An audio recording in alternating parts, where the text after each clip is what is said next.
오늘 요한복음 이제 20번째 시간인데요.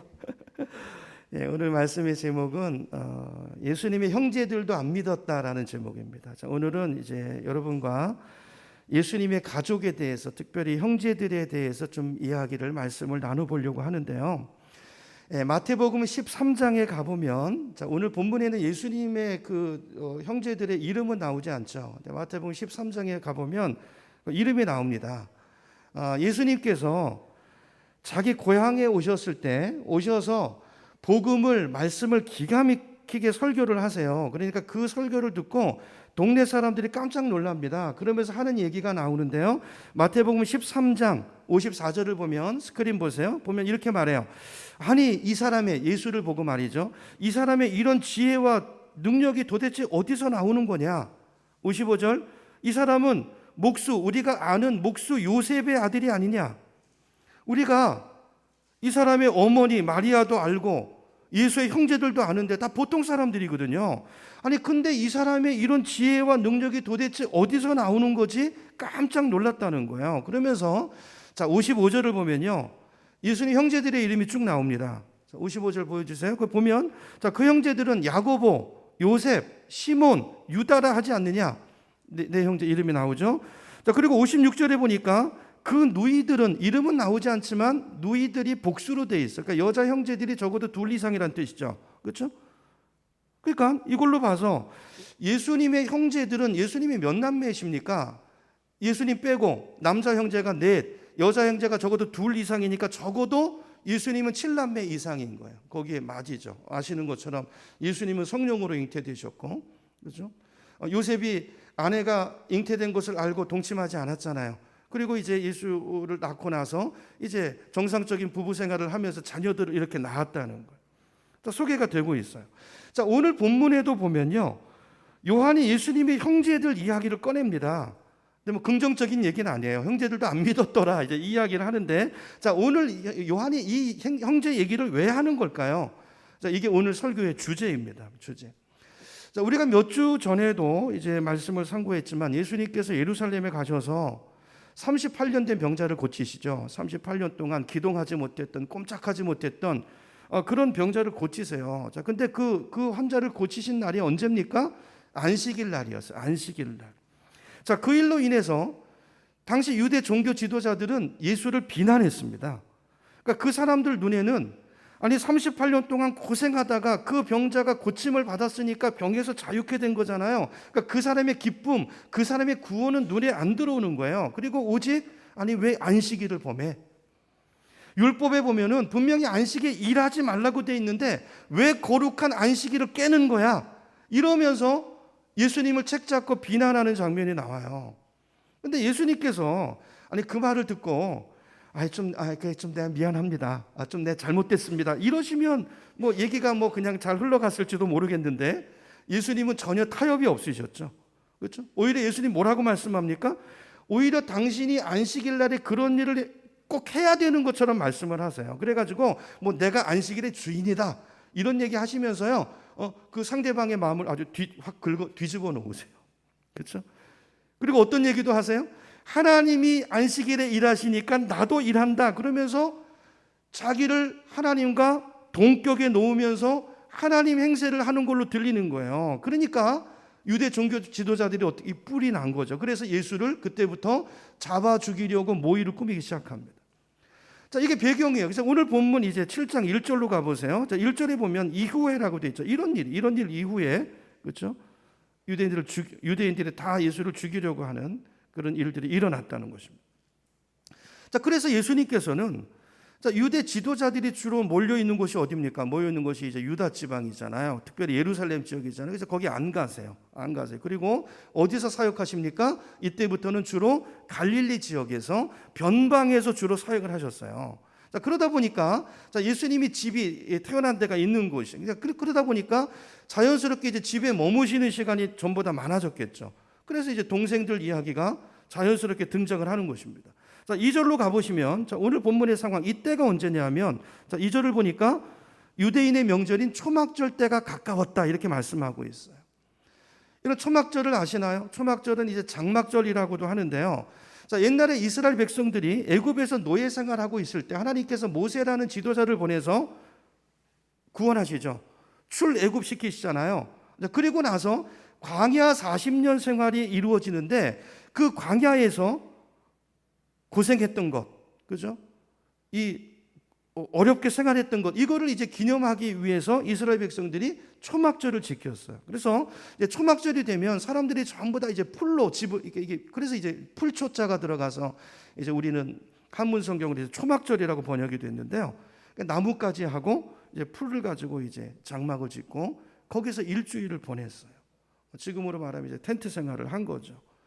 그러니까 이것을 통해서 유대인들이 자녀들의 다음 세대들의 하나님의 은혜를 알지 못하는, 역사를 알지 못하는 후손들의 신앙 교육을 시켰던 것입니다.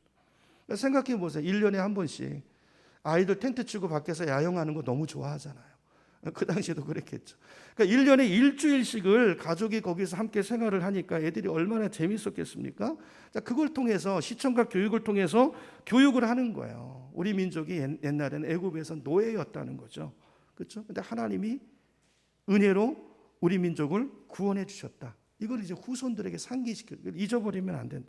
자, 또 한 가지 메시지가 있는데요. 자, 이 초막절을 통해서 주시는 교훈이 뭐냐면, 자, 우리가 이 땅에 사는 것은 여기 영원히 사는 것이 아니라 마치 이 초막처럼 잠시 사는 거라는 거예요. 우리의 영원한 고향, 영원히 살 본향은 어디입니까? 하늘나라 천국에 있다는 거죠. 그러므로 우리가 이 땅에 살 때는 영원히 살 것처럼 사는 것이 아니라 초막을 짓고 사는 것처럼, 여행자처럼, 나그네처럼 그 자세를 가지고 살아야 된다. 자, 이것을 이제 교훈하기 위해서 이스라엘 백성들은 초막절을 지켰다라는 것입니다. 자, 유대인들에게는 큰 명절이 세 개가 있어요. 하나는 이제 오늘 말씀에 나오는 초막절이고, 두 번째는 우리나라 광복절 같은 유월절이 있고요. 세 번째는 이제 오순절이 있죠. 세 가지가 있죠. 그래서 이 명절이 되면 예루살렘 근방에 사는 사람들은 전부 다 예루살렘으로 모입니다. 모여서 이 명절을 지키게 돼 있어요. 자, 이런 배경 속에서 자, 예수님의 형제들이 3절에 보면요, 예수님에게 충고를 해요. 충고. 이제 초막절이 가까워서 이제 초막절이 되면 사람들이 막 모여들고 군중들이 많아질 테니까, 자, 3절에 뭐라고 말합니까? 형님이 행하시는 일을 사람들이 많이 볼 수 있도록 그리로 가십시오, 그 말이에요. 여기 시골에 있지 말고 사람들이 모이는 중심으로 가야 형님을 알리지 않겠습니까? 그러지 않겠습니까? 무슨 말이에요? 형님, 큰일 하려면 큰 물로 가야죠. 왜 여기 시골에 처박혀 있습니까? 예루살렘으로 가요. 그 얘기하는 거예요. 우리식으로 말하면 영천 같은 조그만 도시 있으면 안 되고 대구로 가든지, 적어도 대구로 가든지 서울로 가라는 거예요. 그래야 사역이 큰 사역이 되지 않는, 충고하는 것입니다. 또 하나 충고를 하는데, 이제 4절을 가보시면 4절 후반절에 뭐라고 말합니까? 자신을 세상에 나타내소서 그랬어요. 나타내소서. 요즘으로 따지면 사역을 크게 하려면 어떻게 해야 된다는 거예요? 신문 광고도 좀 내고 부흥 강사로도 좀 나가고 감투도 좀 쓰고 그래야지, 이름이 자꾸 세상 사람들한테 알려져야지 큰일 하지 않겠냐, 그 말이죠. 그렇게 하라는 거예요. 형제들이 지금 예수님의 사역에 대해서 뭐 하고 있는 거예요? 훈수 두고 있는 거예요. 형님, 내 보니까 사역 그렇게 하면 안 돼. 이렇게 해야 돼. 큰 물로 가야 되고 자기를 좀 알려야지, 광고도 하고. 그 얘기하는 거예요. 저는 처음에 이제 이 성경을 읽으면서요, 처음엔 그렇게 생각해서, 그래도 형제들밖에 없구나. 그렇죠? 그래도 형 걱정해 주는 거 아니에요? 형 잘 되기를 바라는 거 아니에요? 제가 처음 성경 읽을 때 그렇게 읽었거든요. 근데 그게 아니고요. 저 5절을 보세요. 5절을 보니까 요한이요, 아주 요상한 말을 적어놨어요. 5절, 이는 그 형제들까지도 예수를 어떻게 했다고요? 믿지 아니함이로라 그랬어요. 그 반응이, 예수님을 향한 그 충고가 그들이 예수님을 믿지 않는다는 걸 보여주는 증거라는 거예요. 여러분, 이 말씀이 이해가 되나요? 좀 이상하지 않나요? 동생들이 다 형 잘 되라고 이야기하는 거잖아요. 뭔가 형이 기적도 행하고 말씀도 범상치 않으니까, 형님 여기 있을 뿐이 아니고 큰 사역하셔야 되니까 중앙 무대로 가세요. 자, 그러는 건데, 자, 요한은 그걸 가지고 뭐라고 말했어요? 이는 그 형제들까지도 예수를 믿지 아니함이로라 그랬다고요.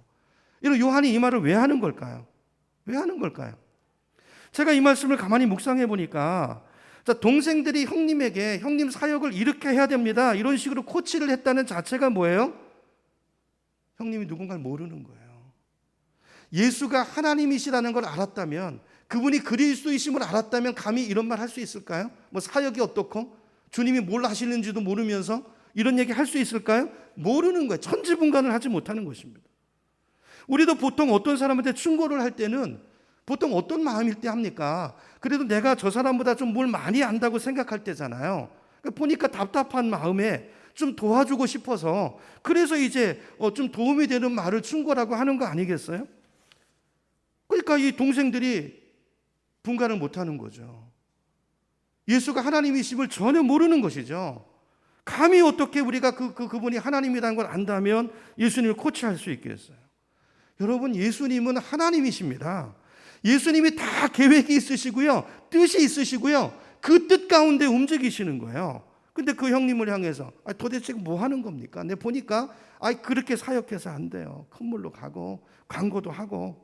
이 말은 무슨 말이죠? 내 생각에는 하나님이 이르셔야 되는데 왜 이 모양 이 꼴로 여기 계십니까? 그 말이잖아요. 이걸 요한은 불신앙으로 봤다는 거예요. 예수님을 모르고 있다고 봤다는 거예요. 여러분, 하나님은 전지전능하신 분이십니다. 무한한 사랑을 가지고 계시는 분이에요. 그분이 그분의 경륜으로 하나님의 사랑 안에서 이 세상을 이끌어 가시고 역사를 주관하고 계시는데 우리는 내 눈앞에 있는 것만 보죠. 그렇죠? 내 생각에서 벗어나면 하나님을 원망하고 불평하고 하나님이 하시는 일에 대해서 도대체 교회사에 대해서 세상사에 대해서 마땅치 않게 생각할 때가 많이 있다는 것입니다. 아니, 왜 꼭 예수님을 믿어야만 구원을 받는 거예요? 아니, 복음을 듣지 못한 사람, 그럼 옛날에 복음 듣지 못한 우리 조상들은 어떻게 되는 겁니까? 이거 불공평한 거 아닙니까? 하나님에 대해서 이런 마음 가질 수도 있어. 여러분, 그런데요, 그것이 공평한 것인지 안 공평한 것인지는요, 그건 우리가 결정할 일이 아니에요. 그건 우리의 능력의 범주를 벗어나는 것입니다. 우리는 5분 후의 일도 모르는 사람들이에요. 생각과 인지의 한계가 있는 사람들이라는 거예요. 이게 바로 형제들의 예수님에 대한 태도였다는 거예요. 이런 태도를 가리켜서 요한은 이는 그 형제들까지도 예수를 믿지 아니함이로라 이렇게 말씀하고 있는 거예요. 여러분, 정말 하나님이 창조주시고 이 천지 만물을 주관하시고 우리의 머리털까지도 다 세고 계시는, 그래서 참새 한 마리도 그분의 허락 없이는 결코 떨어지지 않는다라는 사실을 우리가 정말 믿고 있다면 때로 우리 삶에 좀 의문이 들어도요, 좀 이해가 되지 않는 일들이 일어나도요, 형제들처럼 하나님을 향해서 이러쿵저러쿵 불평할 수 없다는 것입니다. 하나님에 대해서 의견이 많은 것, 내 소견을 가지고 이야기하는 것, 이게 뭐라고요? 하나님을 믿지 않는 증거일 수 있다는 거예요. 이거 오늘 우리 마음에 좀 염두에 둬야 될 것 같아요. 여러분, 하나님을 경외하셔야 됩니다. 요즘 신앙인들 보면 너무 하나님에 대한 경외함이 없어요. 하나님의 사랑이다, 사랑이시다. 그리고 교회에서도 전부 이렇게 좋은 말씀만 전하니까요, 마치 버릇없는 어린아이가 할아버지 무릎에 앉아서 수영끄댕이 잡아당기는 것처럼 하나님에 대해서 우리가 함부로 말하고 이 형제들처럼 이렇게 오히려 하나님을 가리키려고 하고, 내 생각에 하나님은 이러셔야 되는데 하나님은 왜 저러세요? 이게 우리의 태도일 때가 많아요. 기도할 때도 그렇고요, 신앙생활 할 때도 그렇고요, 뭘 판단할 때도 그렇고, 하나님의 생각이 무엇인가를 물어보지 않고 내가 왕이에요, 내 소견에, 마치 사사기처럼 사람들이 다 자기 소견에 옳은 대로 행동하는 그 시대가 저는 이 시대가 아닌가 싶어요. 여러분, 교회에 대해서도 마찬가지입니다. 여러분, 교회 주인이 누구죠? 교회 머리가 누구십니까? 예수님이시잖아요. 그러면 교회에 대해서 여러분, 우리 말을 함부로 하시면 안 돼요. 물론 교회 부조리가 있고 부패가 있고 우리가 이런 것들은 개선하려고 애를 써야 되지만, 그러나 궁극적으로 교회 주인이 머리가 예수님이시기 때문에 하나님이 다스리고 계시는 거예요. 내 마음에 안 들지 몰라도. 그래서 우리가 교회에 대해서 성경적인 관점으로 정말 교회를, 예수님의 몸을 사랑하는 마음에서 우리가 그걸 비평할 수 있고 올바른 비평도 또 필요할 수 있지만, 그러나 교회가 근본적으로 정말 예수님의 몸이라는 것을 정말 믿고 아는 사람은요, 교회에 대해서 그렇게 심한 말 못합니다. 안타까운 마음 갖는 거하고 다른 거예요. 여러분, 내가 교회 주인이 아니고 하나님이십니다. 목사도 교회를 좌지우지하면 안 돼요. 하나님의 말씀을 들어야죠. 하나님이 말씀하시는 교회, 내 교회가 아니라 내 교회를 만들면 안 되고 주님의 교회를 만들어야 되는 것입니다. 여러분, 다른 성도의 삶에 대해서도 마찬가지예요. 우리 늘 그러잖아요. 늘 사람 보고 판단하고 비판하죠. 그게 바리새인들이었어요. 성경에 나오는. 아니, 아무개는 예수 믿는다고 하면서 저 사람은 직분도 있는데 어떻게 행동이 안 믿는 사람보다 못하냐? 저런 사람도 천국 가는 거야? 여러분, 다른 분에 대해서 이렇게 말하는 사람, 예수님이 말씀하시죠. 산상수훈에서 형제에 대해서 나가라 하고, 그렇죠? 험한 말하고, 이거 죄 있다고 말씀하세요. 왜요? 그 사람을 누가 다스리는데요? 그 사람의 변화를 누가 책임지고 있는데요? 성령님이 책임지고 있다고요. 그러니까 이 말은 성령님을 무시하는 거예요. 오늘 예수님에게 훈수 두는 것처럼 내가 볼 때 성령님 그렇게 해서 안 돼. 그렇게 해서 안 돼. 내 소견으로 판단하고 불평하고, 그렇죠? 그 성령님에게 궁극적으로 무슨 얘기하는 겁니까? 당신 하는 거 보니까 그래가지고 저 사람 변해 안 돼. 차라리 내가 하는 게 나을 것 같아. 그래서 우리 그렇게 하죠. 우리 자식에 대해서도 하나님 제껴놓고 내가 악을 쓰고 내 방법대로 내 소견대로 뭘 해버리잖아요. 이게 바뀝니까? 그래서 안 바뀌어요. 바뀌지 않아요. 성령님이 힘이 없어서 그러시는 게 아니에요. 하나님의 경륜으로 나보다 그를 더 잘하는 그 하나님의 사랑과 그분의 능력으로 하나님의 때에 맞춰서 하나님의 일을 이루어가고 계시는 것입니다. 불신앙이에요. 불신앙. 이 말 자체가 불신앙이라는 걸 우리가 잘 기억하셔야 돼요. 우리가 정말 하나님을 알고 정말 성령님의 임재하심과 그분의 능력과 그분의 성품과 그분의 사역을 아는 사람이라면, 그분을 하나님으로 존중하고 있다면 그 일에 대해서 우리는요 할 말이 별로 없어요. 이사야서에 말씀하죠. 그분의 생각 우리 생각보다 높아요. 차원이 다르다고요. 나는 여기를 보고 있지만 하나님은 전체를 보고 계세요. 전체를. 우리는 내 인생에 대해서 지금 눈앞에 있는 것을 보고 때로 불평하고 원망하지만 하나님은 내 인생의 전체를 보고 그 전체의 과정 속에서 그 의미를 보시고 우리 삶을 이끌어 가시는 거예요. 할 말이 없어요. 우리는 순종하는 거예요. 이해가 안 돼도 기다리는 자세, 이 자세가 하나님을 믿는 자의 자세인 것입니다. 물론 우리가 마음에 의문이 없는 거 아니에요. 의아한 생각이 안 드는 거 아니고 질문이 없는 거 아니에요. 하나님을 하나님으로 하나님 자리에 두는 것입니다. 그 앞에 엎드리는 것입니다. 그리고 이 사실을 내가 어떻게 받아들여야 될지를 하나님의 말씀을 기다리는 것입니다. 이 자세가 하나님을 믿는 자세라는 거예요. 의문이 있어도요, 이 자세를 가지고 가면 이게 차차 해결이 됩니다. 지난주에도 말씀드렸죠.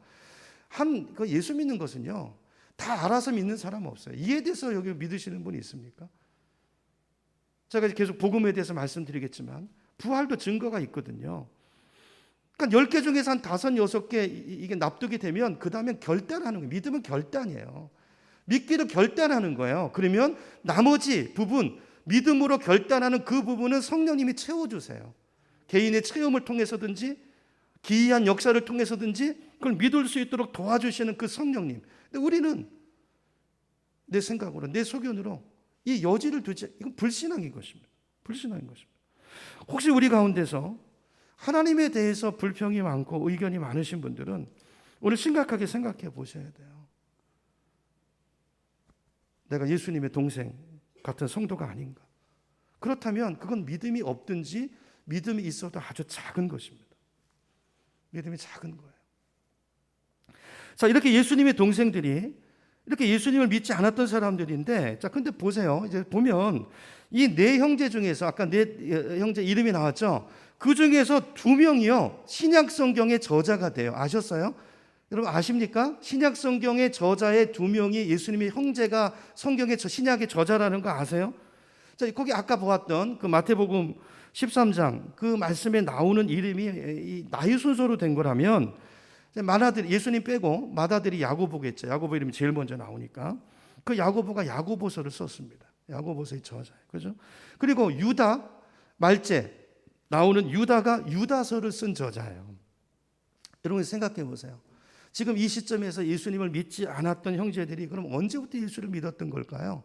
언제부터 예수님을 영접하고 성경을 기록하는 저자의 자리까지 간 걸까요?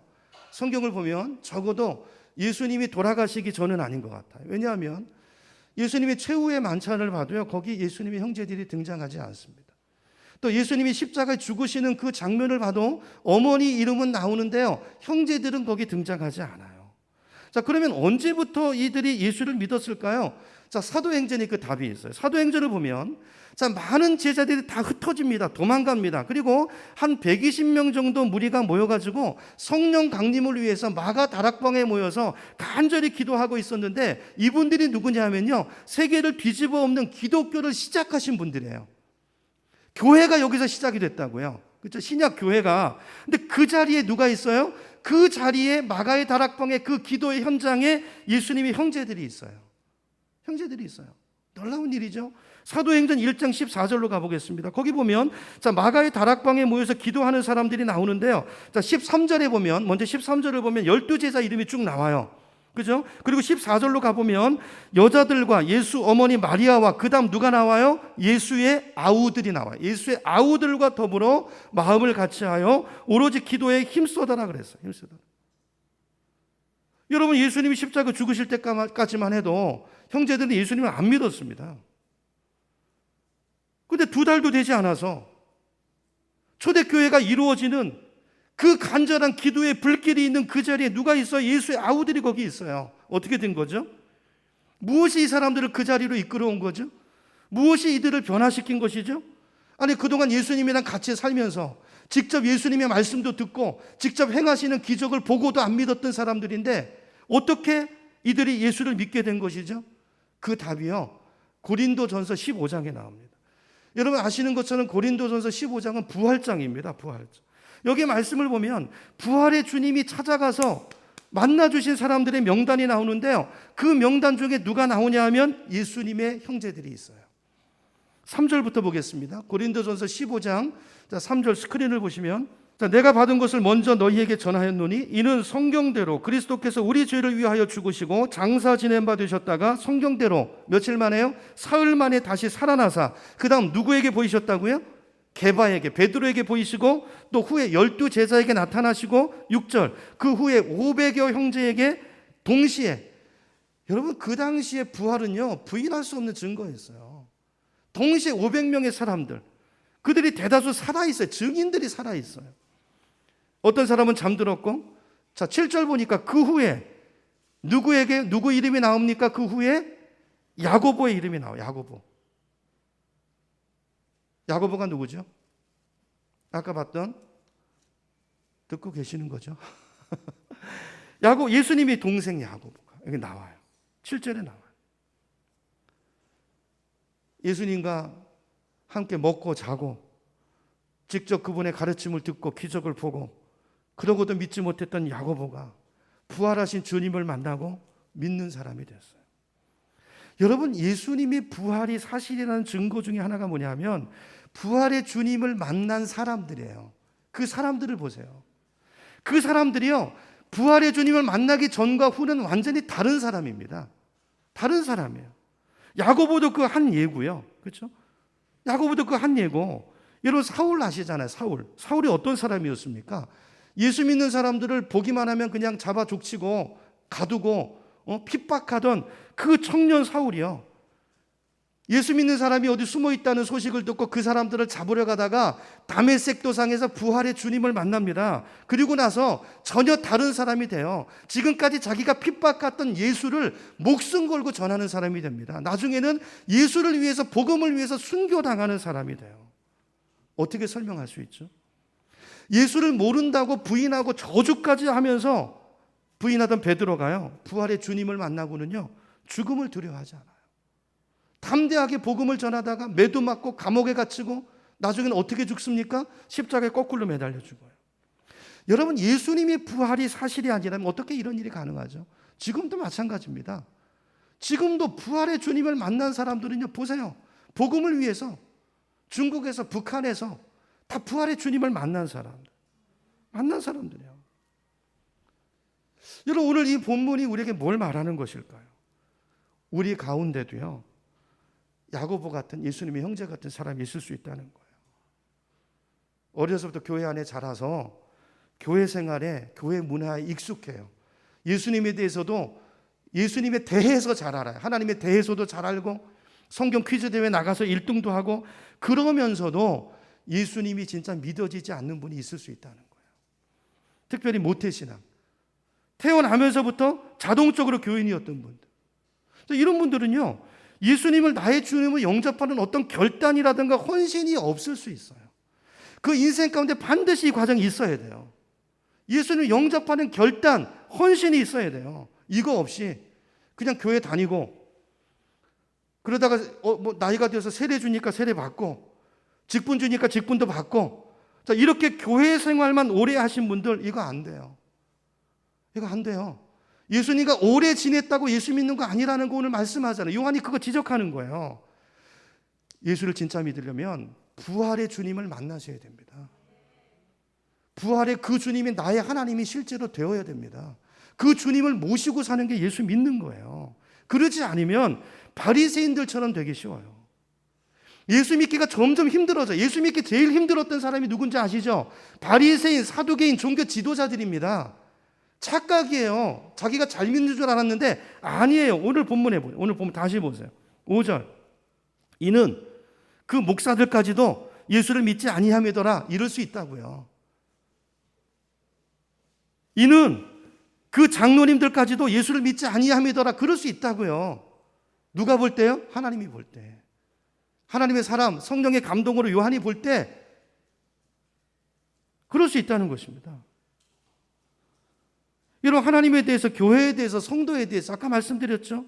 우리는 쉽게 하는 그것들, 오늘 그걸 기준으로 이야기하고 있어요, 요한이. 내가 볼 때 이게 문제고 저건 저게 문제고. 바리새인들이 그랬잖아요. 항상, 그렇죠? 예수는 이게 문제고 예수 잡아 죽여야 된다고 얘기하잖아요. 눈에 혈안이 돼서 예수 잡으려고 다니잖아요. 예수 안 믿는 거죠. 그렇게 성경을 많이 알고 일주일에 몇 번씩 금식하고 그렇게 기도하고 예수 안 믿어요. 여러분, 이거 우리를 향한 심각한 경고입니다. 자, 우리가 어떻게 하면 이런 종교 생활에서 벗어날 수 있을까요? 부활의 주님 만나셔야 돼요. 예수의 부활을 체험하셔야 됩니다. 그 부활이 나의 부활이 되고 그 예수가 하나님으로 믿어지셔야 돼요. 그러면 어떻게 이 부활을 체험할 수 있는가? 이건 다음 주일 말씀이에요. 개봉박도 다음 주일 꼭 나오시기 바랍니다. 다음 주일 말씀. 근데 오늘 말씀이 사실은요, 우리에게 사실은 큰 위로가 되고 소망이 되는 말씀이에요. 우리를 정죄하는 말씀이 아니고 우리에게 소망을 주는 말씀이에요. 이게 왜 소망입니까? 하나님께서 예수님의 형제, 그렇죠? 이 야고보와 유다 같은 사람도 구원해 주시고, 자, 이런 사람들도 믿게 해서 성경을 쓰는 성경의 저자까지 만들어 주셨다고 하면 저와 여러분도 그런 사람이 될 수 있다는 거예요. 그래서 오늘 이 말씀이 우리에게 주어져 있는 거예요. 그렇죠? 이 말씀을 중요한 것은 나에게 주신 말씀으로 받는 것입니다. 말씀 앞에 겸비하게 서는 것입니다. 그리고 내 신앙을 점검하는 것입니다. 예수님을 영접하는 거예요.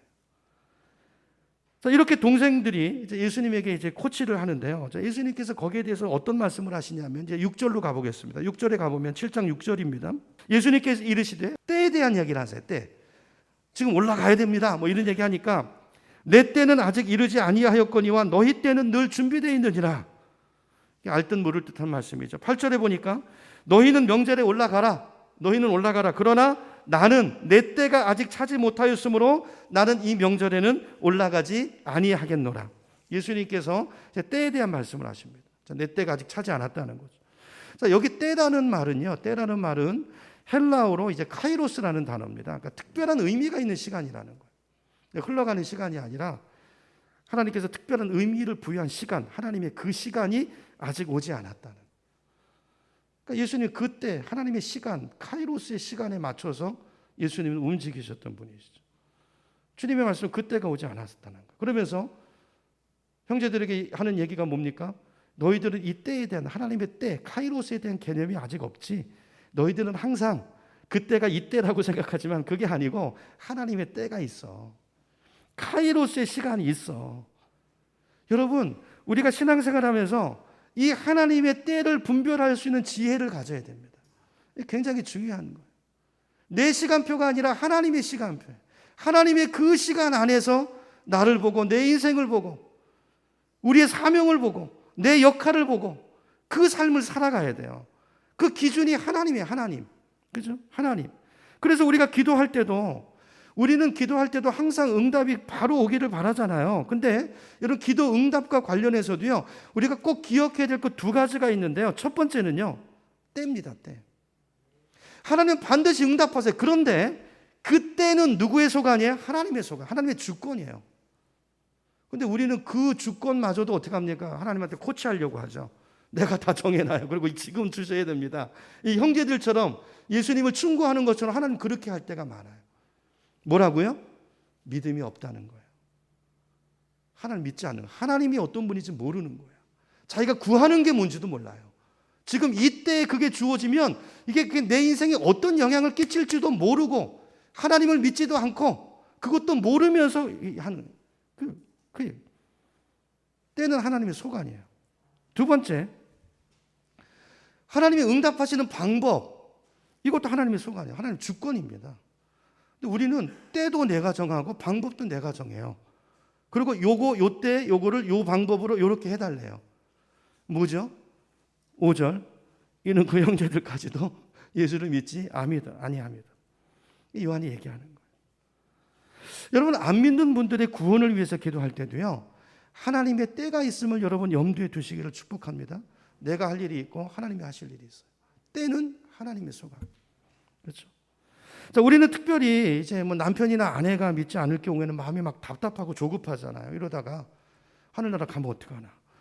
갑자기 교통사고로 나서 죽으면 지옥 가는데 이거 어떡하나. 막 긴박감도 있고 막 조급해요. 자, 그렇지만 하나님께서 어떤 사람을 구원하시고 불러내시는데도 뭐가 있어요? 때가 있어요. 때가 있어요. 하나님의 카이로스의 때. 그 때가 차야 하나님이 그걸 이루시는 것입니다. 자, 거기는 우리가 알지 못하는 하나님의 경륜이 있어요. 깊은 경륜이 있는 거예요. 이걸 모르지만 주님을 바라보는 거예요. 아까 불렀던 찬양처럼 시선을 주님께 두는 거예요. 이게 믿는 거예요. 이게 믿음이라는 것입니다. 우리 이제 여러분 이제 자신의 그 예를 들어봐도요, 생각해봐도 우리 중에 보면 이제 연세가 드셔서 예수 믿는 분들도 여러분 계시잖아요. 여러분 생각해 보세요 한번. 내가 젊었을 때 예수 믿기 전에도 여러분에게 와서 전도한 분들이 있지 않았습니까? 근데 그때는 귀에 하나도 안 들어왔어요. 그러다가 언젠가 나이가 돼서 때가 차서 어떤 사람이 와서 똑같은 얘기를 하는 건데도 그 말씀이 내 마음을 움직여가지고 우리가 교회 앞에 나오. 하나님의 때가 있다는 거예요. 그것이 기도가 쌓여지든지 아니면 그 하나님이 생각하신 그 경륜이 있다는 것입니다. 자, 그러므로 요즘은요, 이 관점을 생각한다면 요즘은 전도도 너무 불도저식으로 밀어붙이는 거, 무례한 기독교라는 얘기 하잖아요. 무례한 성도, 무례한 기독교. 이거는 요즘은 전처럼 효과가 없는 것 같아요. 그렇죠? 우리가 어떤 분을 위해서 오랫동안 기도하고 전도할 때도 이분이 혹시 그때가 아닌가 우리 가끔씩 체크하고 하나님의 그 시선을 둬야 되지만 중요한 거 있어요. 얼른 결과가 나오지 않는다고 해서 조급해하지 말고 포기하면 안 된다는. 인내하면서 그때가 있음을 믿고 기다리고, 그죠? 그러면 하나님께서 그 때를 주시는 줄로 믿으시기 바랍니다. 자, 이런 때는요, 이제 계속 적용을 말씀드리는데요. 우리 사소한 생활 가운데서도 하나님의 때를 기다리는 자세는 굉장히 중요하다는 생각이 듭니다. 그러니까 제 경우를 예를 들어보면요, 제가 이제 어떤 성도를 놓고 기도하다 보면 하나님이 어떤 말씀을 주시고 어떤 그분의 삶에 대해서 뭔가 잘못된 부분을 지적해 주실 때가 있어요.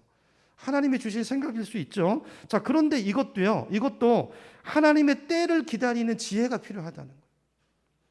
그게 그분이 꼭 들어야 되는 말씀이고 하나님이 주신 말씀이더라도 중요한 것은 그것을 언제 전해야 돼요? 하나님의 때가 있어요. 그 때에 가서 전해야 되는 거예요. 자, 그걸 먼저 주신 이유는 뭐예요? 그걸 품고 때를 위해서 기도하라는 거예요.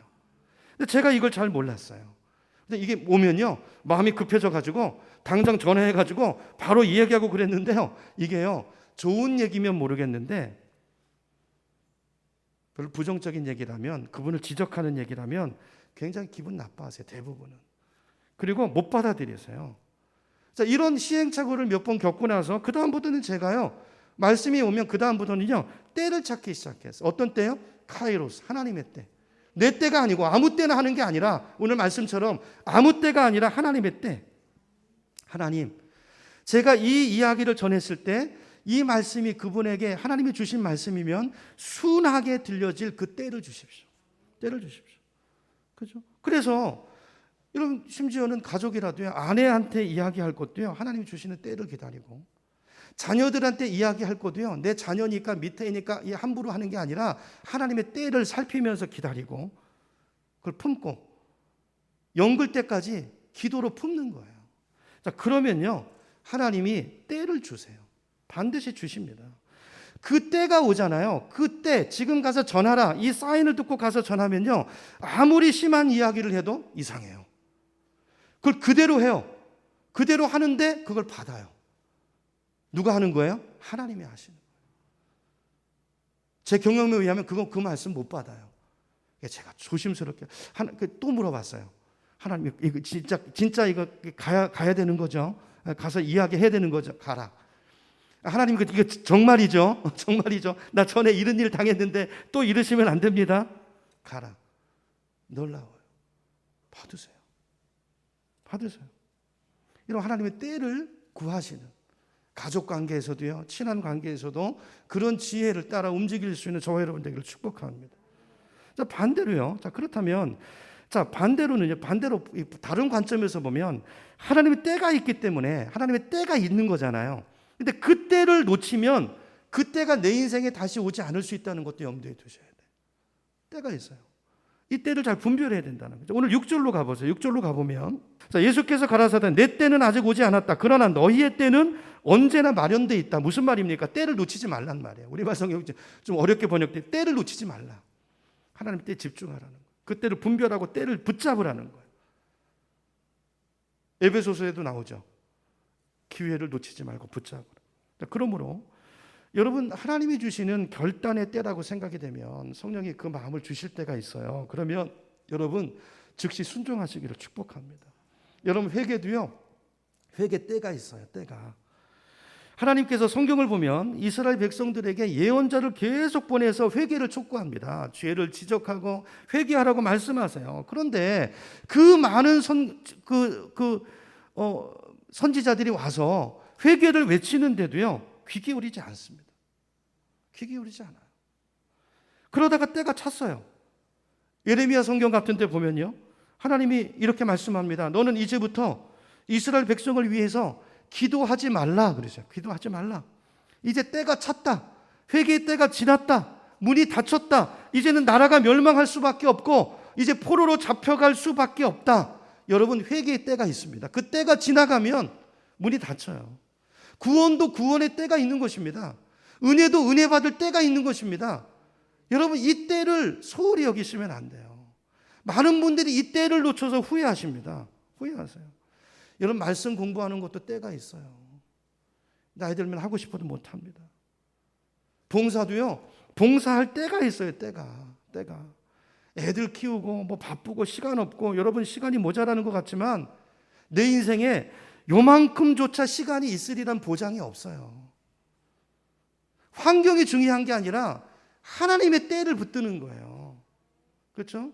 하나님이 말씀하시면 그 때라고 이야기해서 그 때를 붙잡고 대가를 지불하고 희생을 지불하고 그 때를 붙잡으세요. 그러면 그게 하나님의 말씀이면 하나님이 절대 손해되게 하지 않습니다. 축복하시려고 하시는 거예요. 나를 통해서 어떤 일을 이루고자 하시며요. 우리가 건강이 부족하고 피곤을 많이 느껴도요, 아니 요만큼도 건강하리라는 보장이 없다니까요. 주님께 바칠 만한 물질이 없는 것 같지만 아니요, 요만큼이라도 그 물질이 항상 있으리라는 보장이 없어요. 바라기는 우리 사랑하는 성도님들은 이 하나님의 때를 잘 아시고 분별하셔서 하나님의 때를 주실 때는 얼른 그 기회를 활용하셔서 있는 자리에서 내가 할 수 있는 거 하세요. 순종하세요. 그렇게 하나님의 때를 놓치지 않는, 그것이 내 인생에 진짜 복이 됩니다. 그 때를 붙잡으라. 때를 놓치지 말라. 이게 사도 바울의 말씀이고 오늘 예수님의 말씀이에요. 그렇죠? 오늘 두 가지입니다. 포인트. 예수님의 형제들을 통해서 이 과정 속에서 우리에게 주시는 메시지. 그렇죠? 부활의 주님을 만나셔야 됩니다. 그렇죠? 예수님을 정말 믿는 자가 되시기를 축복합니다. 하나님의 다스림을 받고 그분을 왕으로 내 소견을 따라 사는 것이 아니라 말씀 따라 살고 성령의 인도 따라 살고, 그게 예수의 피와 살을 먹고 마시는 거라고 그랬잖아요. 늘 그분을 의지하고 그분을 바라보고 그분의 능력과 지혜로 살고 그분의 도움을 구하고, 그리고 하나님의 때를 분별하시고 그 때를 주신 하나님 앞에 즉각적인 순종과 온전한 헌신을 드릴 수 있는 우리 모두의 삶이 되시기를 예수님의 이름으로 축원합니다.